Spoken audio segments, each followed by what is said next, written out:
What do you do if you're ashamed for not being poly enough or doing poly wrong? This is Matie Fricker from selfservetoys.com. Hunter Riley, who works at Self-Serve and has hunterrileysexeducation.com. Mm-hmm. And I'm Cathy Vartuli from theintimacydojo.com. So what have you noticed about people being poly-shamed? It's happened to me. Uh-huh. Maybe I've done it to other people. You know, it's really weird when we break apart all the rules and then we put them back together. We can sometimes still create really strong hierarchy of like the right way to be. I'm more poly than you, so therefore I'm cooler. Yeah. Right. And you're like, not the Hunter is, but if you were monogamous. Right. Oh, that's not really cool or evolved. Right. Well, and it's funny that you mentioned hierarchy too, because there's a thing where, you know, it's like people who are into relationship anarchy, oftentimes, my experience of it has been is that like they're the real poly people. Yes. You know, but then like people who do hierarchy are like not poly enough. And so it's this weird thing of like, how do you figure out what your specific brand and flavor of non-monogamy is, and then how do you own that, you know? And, or you might be monogamous and you're still cool. Right, exactly. And that's still cool too. Right, exactly. And so it's just a bummer when, like Matie said, you kind of break down the rules and then you kind of build it all back up again, and there's still all this shame in it, and there's still all this, you know, this is the right way, this is the wrong way. Yeah. And so I think what I do for me is I kind of need to sit down and think about, okay, you know, what are my needs? Mm-hmm. What are my partner's needs? And if we have other partners, what are those people's needs? But mostly, how can we be ethical about all of that? Yes. Right? So it comes down to, are you being ethical? You know, and consensual. Yeah, ethical, consensual, and are you meeting the needs of the people involved?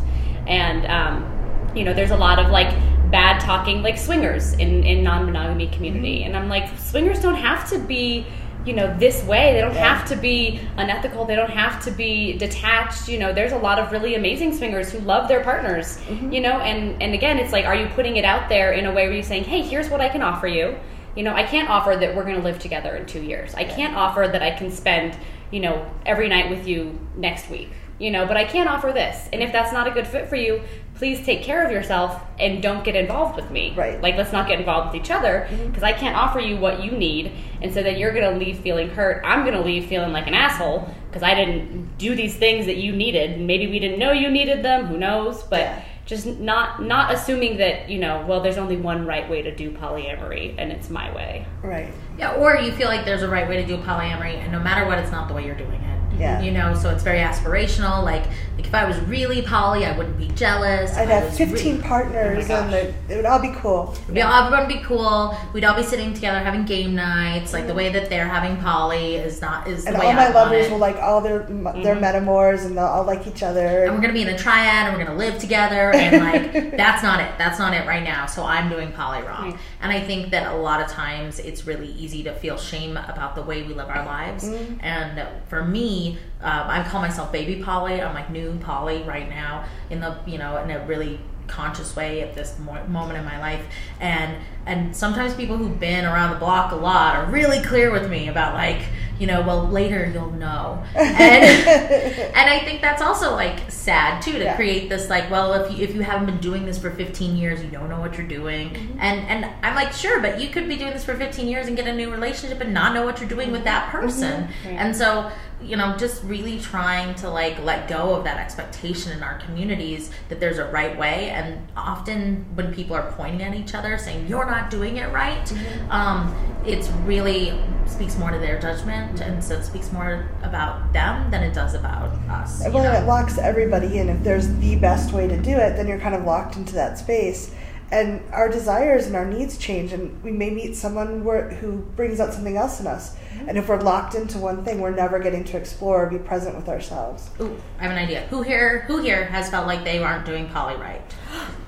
and I don't identify as polyamorous only because I like the term non-monogamous or open better, only because of this culture in polyamory communities is like, well, you're not really poly enough, you know, and because at this point in my life, I like to do things with my partner. We kind of like come as a package deal, and that works really. That's not really poly, and so I actually very specifically don't identify as polyamorous because it just makes me, because when people are like, well, you're not really poly, and I'm like, well, you don't get to tell me what I am, and like I really try hard to be ethical with everybody and let people know what they're getting involved with, and then we can go from there. I think I speak for all of us, and correct me if I'm wrong, if you're talking to your partner and you're consensual and ethical about things, you're doing the relationship great. That's a win. That's a good day. And you might mess up sometimes, and that's okay too. And your style of non-monogamy might change, you know. So it can be fluid, and you get like sometimes you will mess up, and sometimes you'll do something that's unethical because most of us will, and like that's just something that we have come to back and do another video about cleaning stuff up because it's so important. So let us know what you think. What's your style, and have you ever felt like you've done it wrong? Awesome, thanks.